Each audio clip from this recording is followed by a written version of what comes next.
We just got back from my first tactical games competition. I also wrote a blog post on this, which is a much deeper dive into a full recap, as well as answering a lot of the common questions that we got asked. So I will put that in the description of this video. But I wanted to go ahead and just dive in. So on Instagram, I shared my entire process. It was about 10 weeks.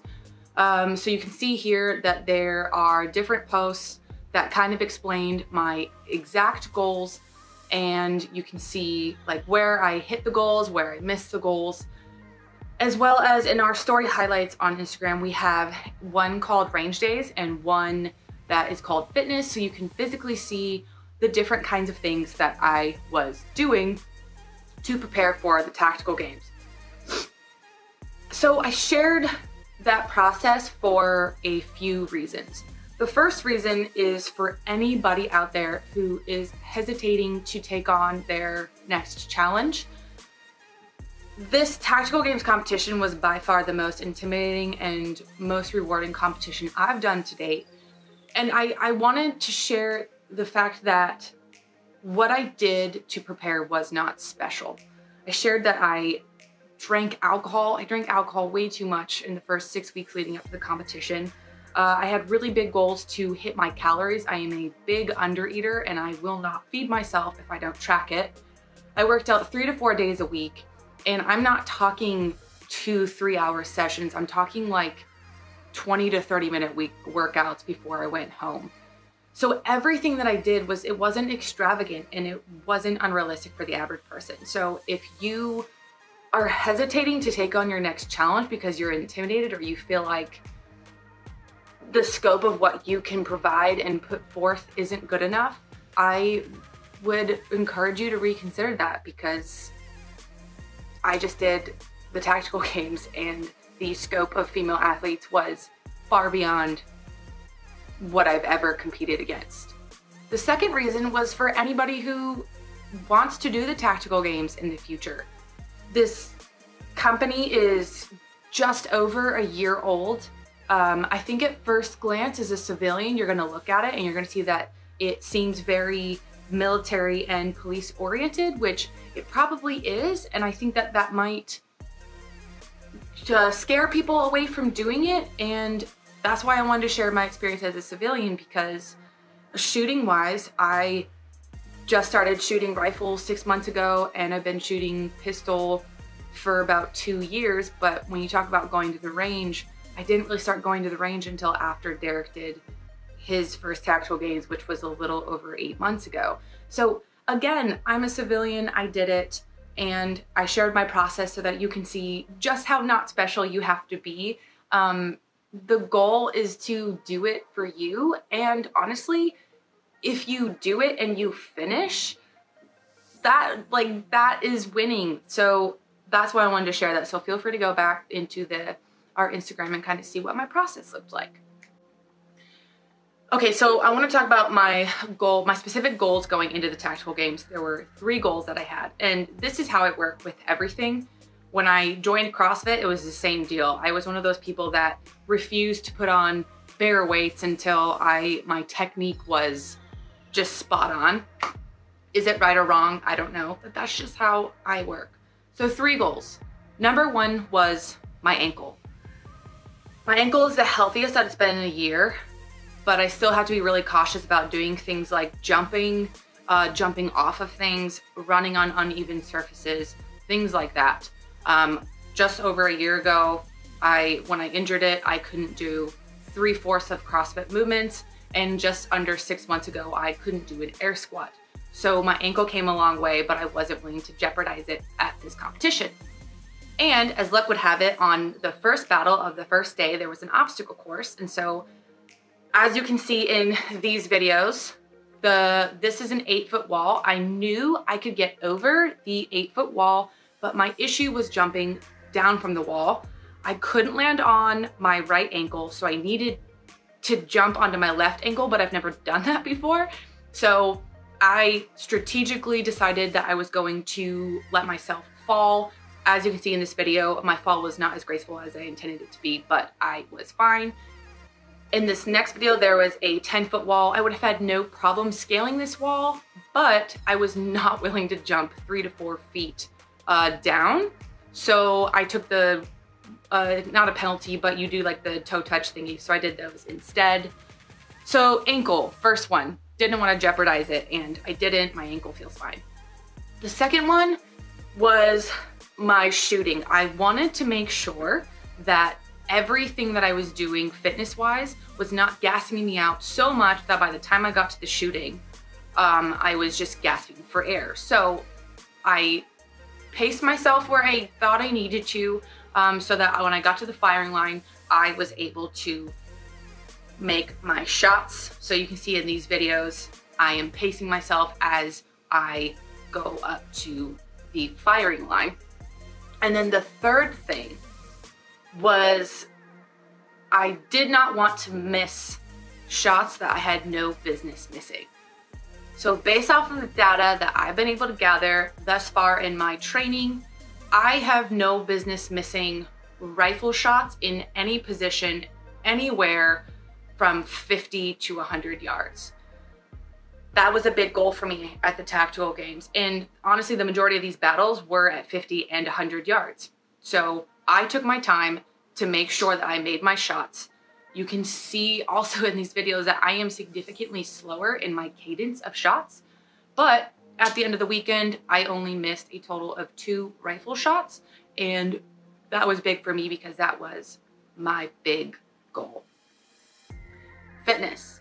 Let's talk about where I coasted, where I got crushed, and where I pushed myself. Prior to this competition, I decided that I was gonna coast in a lot of my fitness movements because my goal was to make my shots.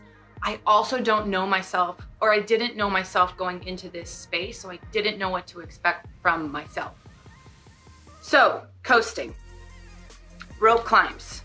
Rope climbs, when I'm wearing a plate carrier, I can do between 3 and 4 poles, and I have to take breaths in between each time that I go up the rope. So as you can see in this video, I did about 4 poles per rope climb. Running. I did not sprint until the very end of battles. I wanted to make sure I wasn't gassed moving up to the firing line. Running with sandbags, same deal there. I coasted through that movement. Farmer's carry. I picked a pace and I stuck to it. Wheelbarrow. Picked a pace and I stuck to it. So these are all different movements that prior to the competition, I chose to coast to see where I was, and for future preference, like where I can pick up my pace a little bit. Pushed. Day 2 sled pole felt, for whatever reason, way better than day 1. So I did push myself on these and I felt great. What else? Sprints at the end of battles. I was almost done, so I would sprint all the way to the finish line. Didn't really push myself in that many movements. Wall, okay, 8-foot wall and monkey bars. 8-foot wall. I had done an 8-foot wall before, body weight only. I was really nervous about this because of the additional weight. It was really, really difficult for me to get up that wall. I did accomplish it, but that was a very difficult movement for me to do. Monkey bars as well. I have never done monkey bars before, and I really wanted to accomplish this. So at first I slipped off. I went back, put some dirt on my hands, and I did end up making it through the wall, or through the monkey bars. It was very, very slow. But I did it, and so I pushed myself through those movements because I just really wanted to accomplish them. Got crushed. So several areas. Day 1 sleds crushed my soul. There's a very big difference between sleds, like doing sleds on concrete and doing sleds on sand. For whatever reason, it was just the sand just crushed me, so those were really difficult. Low crawl. Never done low crawl before, and during this case, I think at body weight, I would actually be pretty good at low crawling. We had to figure out how to get our rifle to the other side and not get sand lodged in the rifle, so a lot of us decided to cradle the rifle In hindsight, I don't think that was the right choice for me. And it was a very, very slow movement for me. So fitness, that's where I coasted, pushed, and got crushed. Things I didn't train for that I'm going to implement into my future training strategy. So let's start with firearms. One of the bigger areas that I wasted a lot of unnecessary time in this weekend was trying to put my empty magazines either back in my leggings or back in my plate carrier. I had a really hard time getting them in either place, and so that's one of the things that I am going to adjust for the future, whether that be a dump pouch or adding more magazine pouches onto my belt. So I will try those out to see what I can do so I can shave off that unnecessary time.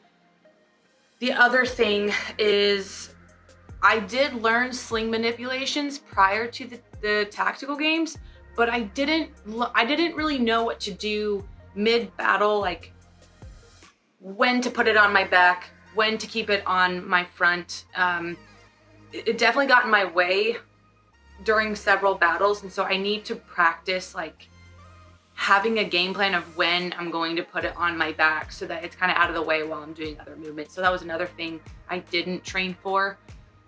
And then lastly would be my pistol shots.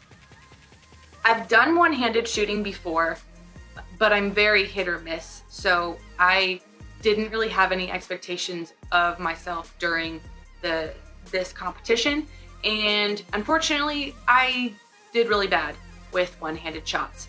I also have never trained shooting at poppers. Poppers are really small targets.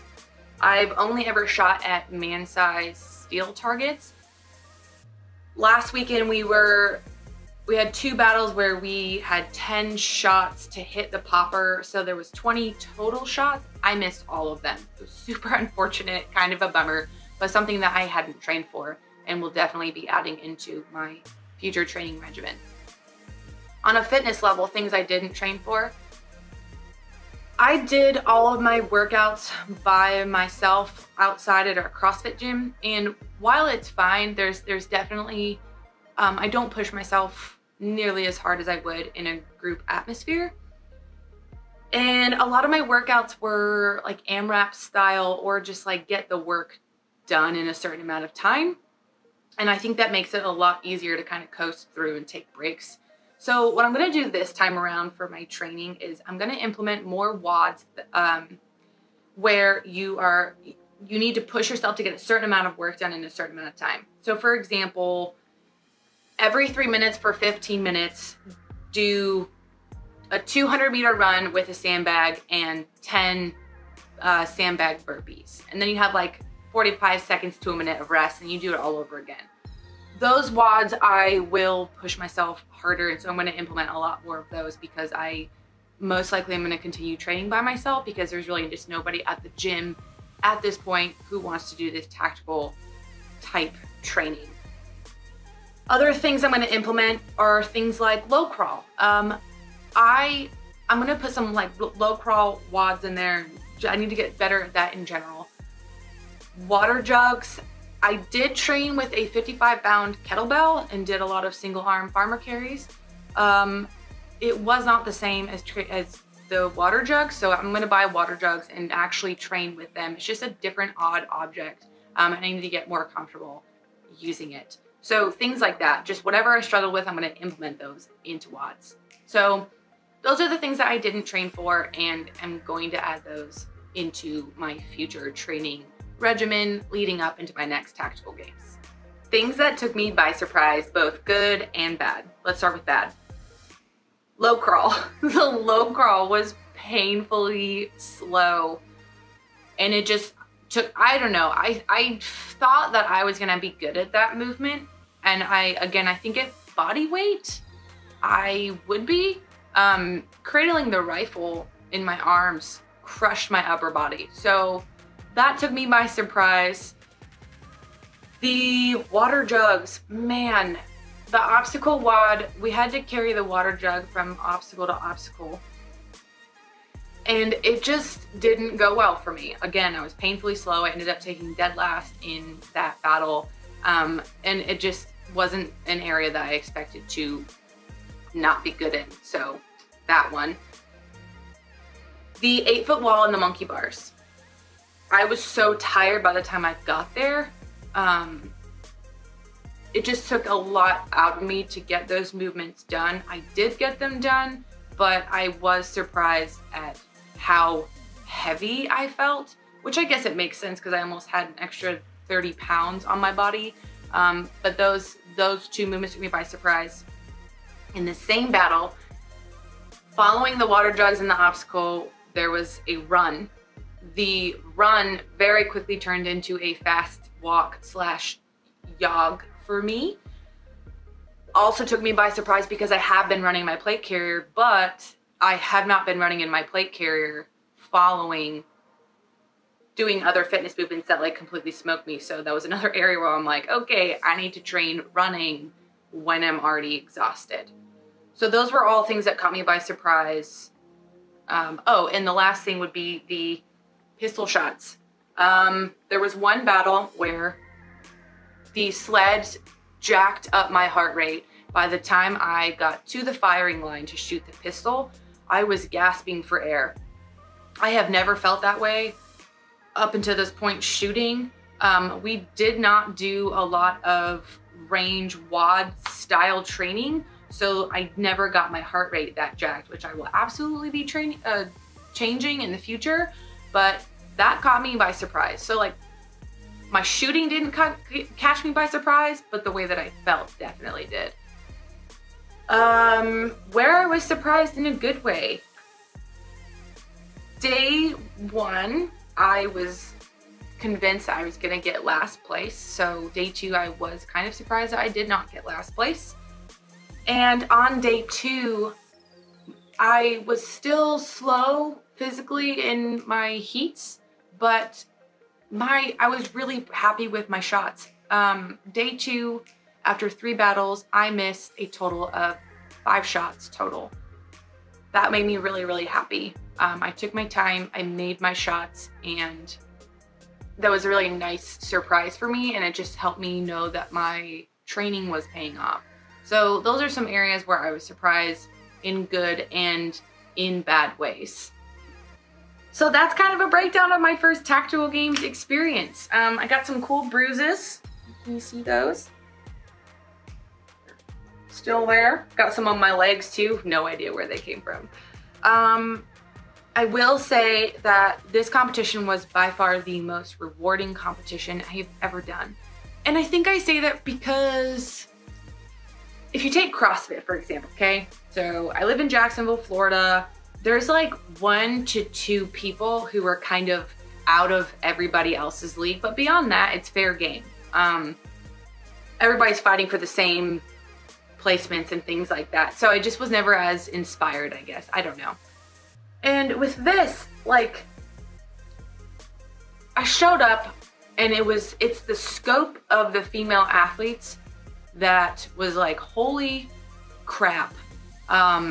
Professional shooters, the first female SWAT ever, a police officer, a regional games athlete. Like, the scope of the competition was so skilled that I think that's what made it for me. It was like, I don't care if I get last place because I have so much work to do and there's so much room up at the top.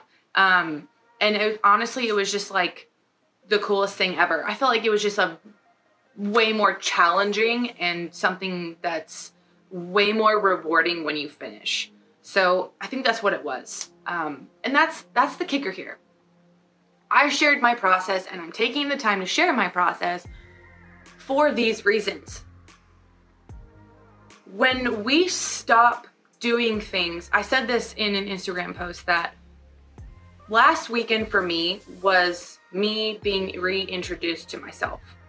I was in a space where I didn't understand myself. I didn't understand the environment. And it was just uncomfortable, right? I have to relearn who I am in this space. I think when we stop doing those things, we stop learning how to be proud of ourselves. Environments like that, they keep us humble, they keep us vulnerable, just all these characteristic traits that are really, really good to have, right? They give you perspective, and they make you proud of yourself. Like, you leave and you feel proud that you finished something that you started, that you took on a challenge that was really intimidated, that you learned new skills that you're going to have in your back pocket for the rest of your life. So that's the biggest thing. Like, I'm not special. I'm a very normal person. I drink too much sometimes, and that hurts my fitness. I don't push myself nearly as hard as I should in workouts. I get sick. I get injured. I've had illnesses. So there's whatever's stopping you. Like, I don't say this to be rude, but we're not special. If you've had surgery, if you've been sick, if you've had kids, if you know, just like whatever you're going through, like, you're not special. How you deal with your circumstance is special, because everybody that was at the tactical games, there's so many people who've had surgeries. Like, it's just, we're all going through stuff. But I think the real winners are the people who push past them and continue to take on the next challenge. So I hope that my content helps somebody else take on their next challenge. That's my biggest thing.